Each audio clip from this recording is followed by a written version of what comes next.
파리 여행 준비하고 계시는군요.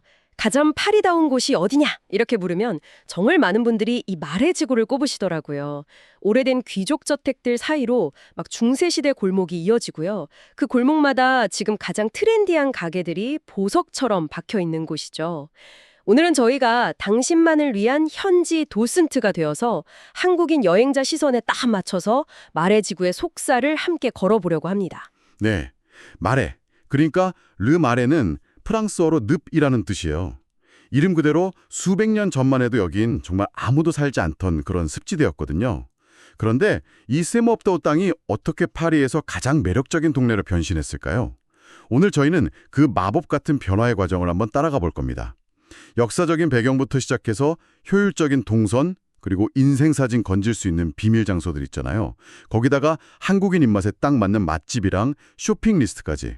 말의 모든 매력을 남김없이 한번 파헤쳐 드릴게요. 네, 좋습니다. 오늘 저희의 임무는 이 방송을 듣고 나면 여러분이 마치 말의 지구를 한 서너 번은 와본 사람처럼 자신감 있게 거리를 누빌 수 있게 만드는 겁니다. 단 1분도 낭비하지 않도록 저희가 핵심만 쏙쏙 뽑아드릴 테니 기대해 주세요. 자, 그럼 파리의 심장부, 말의 지구로 함께 떠나볼까요? 말의 지구의 이야기는요, 뭘까 하나의 거대한 변신 드라마 같아요. 그 시작은 17세기. 당시 권력의 중심이던 루브르 궁이랑 가까운 이 늪지대를 귀족들이 주목하면서부터입니다. 앙리 4세가 이곳에 왕실광장, 그러니까 지금의 보주광장을 만들면서 본격적인 개발이 시작됐죠. 아, 그러니까 왕이 먼저 여기가 앞으로 뜰 동네다 하고 딱짐을 한 거군요. 그럼 귀족들이 막 앞다퉈서 몰려들었겠네요. 바로 그거죠. 당대 최고의 권력가랑 부자들이 이곳에 자기 위상을 과시하려고 엄청 화려한 대저택을 짓기 시작해요. 이걸 오텔 파르티큘리에라고 부르는데요. 이게 그냥 큰 집이 아니고요. 넓은 안뜰의 정원까지 갖춘 거의 작은 궁전 같은 개인 저택이었어요. 지금의 피카소 미술관이나 카르나발레 박물관 같은 건물들이 바로 그때의 저택들인 거죠. 와, 듣기만 해도 진짜 화려한데요. 근데 궁금한 게 있어요. 그렇게 잘 나가던 귀족 동네가 어떻게 지금처럼 약간 서민적인 모습이랑 트렌디한 모습이 섞인 이런 독특한 분위기를 갖게 된 거죠? 귀족들이 떠나고 나면 그냥 다른 부자들이 들어와서 계속 부촌으로 남을 수도 있었을 텐데요. 정말 좋은 질문이에요. 바로 거기서 마레의 두 번째 대변신이 시작됩니다. 1789년에 프랑스 혁명이 터지면서 모든 게 뒤집어지죠. 귀족들은 단두대에서 처형되거나 아니면 해외로 도망갔고 주인 잃은 저택들은 텅 비게 됩니다. 그때 혁명정부가 이 저택들을 몰수해서 가난한 노동자나 소상공인들한테 싼 값에 불려주기 시작했어요. 와, 하루아침에 궁전 같던 저택이 서민 아파트가 된 셈이네요. 상상이 잘 안 가는데요? 맞아요. 하나의 거대한 저택을 수십 개의 작은 공간으로 쪼개서 여러 가구가 같이 살게 된 거죠. 그리고 이 시기에 박해를 피해서 온 유대인 공동체도 여기에 자리를 잡기 시작하고요. 화려했던 동네가 순식간에 활기차지만 낡고 가난한 동네로 변모합니다. 그러다가 20세기 들어서는 이 낡고 독특한 건물들이 가난한 예술가들의 아틀리에로 사랑받기 시작했고요. 정말 파란만장하네요. 늪지대에서 귀족의 도시로 다시 성인과 예술가의 터전으로 층층이 다른 시대가 쌓여있는 그런 느낌이에요. 번째 전환점이 찾아옵니다. 1960년대. 파리 전체가 낡은 건물을 허물고 현대적인 아파트를 짓는 재개발 붐에 휩싸였을 때죠. 하마터면 말의 지구도 다 헐리고 잿빛 아파트 단지가 될 뻔했어요. 그때 당시 문화부 장관이었던 앙드레 말로가 말로 법안이라는 걸 통해서 말의 지구 전체를 역사보존지구로 지정해버립니다. 와, 진짜 신의 한 수였네요. 그러니까 개발을 막는 법이 오히려 지금 말의 가치를 만든 거군요. 정말 역설적인데요. 오래된 것을 지키려는 노력이 가장 트렌디한 결과를 낳았다는 거잖아요. 정확합니다. 그 보존이라는 결정이 없었다면 지금의 말에는 존재하지 않았을 거예요. 낡은 건물을 부수지 않고 그 안에 새로운 감각을 채워넣는 방식. 이게 바로 오늘날 말의 지구가 가진 독특한 분위기와 매력의 핵심인 셈이죠. 자, 그럼 이 흥미진진한 역사의 칭위를 직접 발로 밟아보러 갈 시간입니다. 저희가 추천하는 최적의 출발점은 지하철 1호선 생폴역이요. 여기서 내리면 말의 심장부로 가장 자연스럽게 들어갈 수 있거든요. 네, 생폴역에서 나와서 조금만 걸으면요. 아마 하고 탄성을 지르게 될 공간을 마주하게 될 겁니다. 바로 보주광장, 플레스 데 포지죠. 파리 최초의 계획광장인데 처음 보는 순간 그 완벽한 대칭이랑 균형미에 압도당하실 거예요. 맞아요. 붉은 벽돌이랑 석재가 어우러진 건물들이 정사각형 광장을 완벽하게 둘러싸고 있고 1층은 또 아케이드로 연결되어 있죠. 날씨 좋은 날 중앙공원 잔디밭에 앉아 있으면 아, 이게 바로 파리지행의 휴식이구나 싶더라고요. 어떻게 찍어도 인생사진이 나오는 곳이라 여기서 시간을 충분히 보내시는 걸 추천해요. 그런데 이 아름다운 광장에 사실은 좀 섬뜩한 비극이 숨어 있다는 사실 알고 계셨나요? 1559년에 앙리 2세가 자기 딸 결혼을 축하하는 마상 창시합에 나섰다가 상대방 창에 눈을 찔려서 끔찍하게 사망한 곳이 바로 이 자리입니다. 세상에 그렇게 로맨틱해 보이는 곳에 그런 역사가 있었다니. 와, 정말 충격적인데요. 그렇죠. 그의 아내였던 카트린 드 메디치는 이곳이 저주받았다면서 근처 왕궁을 허물고 떠나버렸죠. 한동안 버려졌던 이 비극의 장소를 훗날 앙리 4세가 화합과 평화의 상징으로 완전히 새롭게 재탄생시킨 겁니다. 슬픔의 역사를 품고 있어서 지금의 아름다움이 더 깊게 느껴지는 곳이죠. 보조광장의 여운을 즐기셨다면 이제 공짜로 즐기는 문화산책 시간입니다. 마레지구의 장점 중 하나가 훌륭한 시립박물관들이 무료라는 점이죠. 광장 바로 옆 6번지에 가면 데무노 빅토르 위고가 살았던 빅토르 위고의 집 메이종 더 빅토르 우고가 있어요. 네, 그가 레 미제라블의 일부를 집필하고 또 직접 디자인한 가구들로 꾸민 공간을 그대로 볼 수 있는 곳이죠. 입장료도 없으니까 잠시 들러서 19세기 파리의 위대한 작가의 숨결을 느껴보는 것도 좋은 경험이 될 겁니다. 조금 더 걸으면 카르나발레 박물관이 나오는데 여긴 정말 강력 추천하는 곳입니다.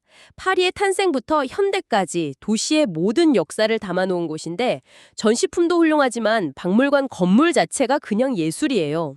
과거 세빈의 후작 부인이 살던 저택을 포함해서 2개의 오텔 파르티큘리에를 터서 만들었거든요. 특히 바로크 양식으로 꾸며진 정원은 숨겨진 보석 같은 곳이에요. 박물관 구경하다 지칠 때쯤 안뜰 카페에 앉아서 커피 한잔하면 정말 파리의 귀족이 된 듯한 기분을 만끽할 수 있죠. 이것도 전부 무료고요. 자, 이제 말의 좀 더 다양한 얼굴들을 만나러 가볼까요? 조금 더 북쪽으로 올라가면 분위기가 확 바뀌면서 활기 넘치는 로지의 거리가 나타납니다. 유대인 지구의 중심이죠. 이곳에 유대인 커뮤니티가 형성된 건 중세 시대로 거슬러 올라가지만 본격적으로 커진 건 19세기 말 동유럽의 박해를 피해온 유대인들이 대거 이주하면서부터요. 그래서 거리 곳곳에 히브리어 간판이 보이고 유대교 회당이 시나고그, 전통 빵집들이 있어서 마치 파리 속 작은 텔아비브에 온 듯한 이국적인 느낌을 주죠. 그리고 또 하나, 아카이브 거리 주변을 걷다 보면 가게 창문에 걸린 무지갯빛 깃발들을 슈트해 볼 수 있어요. 마레가 오랫동안 파리 LGBTQ 커뮤니티의 중심지 역할을 해왔다는 증거죠. 맞습니다. 프랑스는 1791년에 유럽 최초로 동성애 처벌법을 폐지했을 만큼 개인의 자유를 존중하는 문화가 강한 나라예요. 특히 마레 지구는 역사적으로 다양한 이민자랑 소수자들이 모여 살던 곳이라 자연스럽게 개방적이고 관용적인 분위기가 형성됐죠. 이 거리의 자유로운 분위기야말로 마레의 정체성을 보여주는 또 다른 중요한 얼굴이라고 할 수 있습니다. 자, 이렇게 역사의 골목들을 걷다 보니까 슬슬 쇼핑 생각이 나는데요. 마레지구는 정말 쇼핑을 빼놓고 이야기할 수가 없죠. 샹젤리제 거리처럼 거대한 명품 플래그십 스토어는 없지만 대신에 구경하는 재미가 쏠쏠한 것들이 훨씬 많아요. 그렇죠. 개성 넘치는 디자이너 부티크나 빈티지 숍, 그리고 파리의 최신 트렌드를 한데 모아놓은 편집숍들이 마레 쇼핑의 핵심입니다. 그중에서도 딱 한 군만 가야 한다면 단연 메르시를 꼽아야겠죠. 아, 메르시 저도 파리 갈 때마다 꼭 들르는 곳이에요. 입구에 있는 그 빨간색 미니 자동차는 이제 마레의 상징 같은 포토존이 됐잖아요. 이곳은 그냥 물건을 파는 가게가 아니라 뭐랄까 하나의 라이프 스타일 자체를 제안하는 공간 같아요. 맞아요. 3층짜리 건물을 통째로 쓰는데 패션, 리빙, 문구, 서적까지 정말 없는 게 없죠. 게다가 수익금의 일부를 마다가스카르의 빈곤층을 돕는 데 기부하는 착한 가게이기도 합니다. 그래서 이름도 감사합니다라는 뜻의 메르시고요. 여기서 파는 아주 얇은 끈에 작은 메달이 달린 팔찌 있잖아요. 그게 한국 여행객들 사이에서 파리 인증 팔찌로 불릴 만큼 유명한 기념품이에요. 가격도 부담 없으니까 친구들 선물로도 좋고 파리 여행의 추억으로 하나쯤 장만하는 것도 추천합니다. 메르시가 트렌디한 편집숍의 대명사라면 좀 더 실용적이고 파리 현지인들의 삶을 엿보고 싶을 땐 베아슈베, LBHB 마레유 백화점으로 가보세요. 갤러리 라파이에트나 프랭땅처럼 화려하진 않지만 파리지행을 위한 생활밀착형 백화점이라고 할 수 있어요. 맞아요. 특히 지하 1층 DIY 코너는 정말 시간 가는 줄 모르는 개미지옥이에요. 페인트, 손잡이, 전구, 온갖 공구들까지 파리 사람들은 집 꾸미는 걸 정말 좋아하는구나 하는 걸 느낄 수 있죠. 주방용품이나 인테리어 소품 코너도 구경할 게 정말 많고요. 그리고 여행자에게 가장 유용한 팁은요. 파리의 거의 모든 상점과 백화점이 문을 닫는 일요일에도 BHV는 영업을 한다는 겁니다. 일요일에 쇼핑 계획이 있다면 무조건 BHV를 기억해 두셔야 해요. 그리고 쇼핑을 마친 후에 BHB 백화점 바로 옆 건물 옥상에 있는 루프톱바, 르 페르슈아 마레에 꼭 올라가 보세요. 바로 눈앞에 파리 시청사의 환상적인 야경이 펼쳐지는데 칵테일 한 잔 하면서 하루를 마무리하기에 이보다 더 완벽한 코스는 없을 거예요. 혹시 빈티지 패션을 좋아하신다면 마레는 그야말로 보물창고입니다. 킬로샵이나 프립스타 같은 곳들이 유명한데요. 특히 킬로샵은 이름 그대로 온 무게를 달아서 가격을 매기는 독특한 방식으로 운영돼요. 마음에 드는 옷을 골라서 저울에 올려놓고 가격을 확인하는 재미가 쏠쏠하죠. 야, 온종일 걷고 쇼핑했더니 배가 고프네요. 다행히 마레는 미식의 천국이기도 하죠. 저렴한 길거리 음식부터 분위기 있는 파인다이닝까지 선택의 폭이 정말 넓어요. 말에 왔다면 다른 건 몰라도 이건 꼭 먹어봐야 합니다. 바로 아까 말씀드린 유대인 거리, 로지의 거리에 있는 라스듀 팔라펠의 팔라펠 샌드위치죠. 아, 그 전설의 팔라펠 가게. 항상 가게 앞에 긴 줄이 늘어서 있어서 못 보고 지나칠 수가 없죠. 저도 처음 갔을 때 그 줄을 보고 깜짝 놀랐던 기억이 나요. 팔라펠은 병아리 콩을 갈아서 둥글게 튀겨낸 중동식 고로케인데요.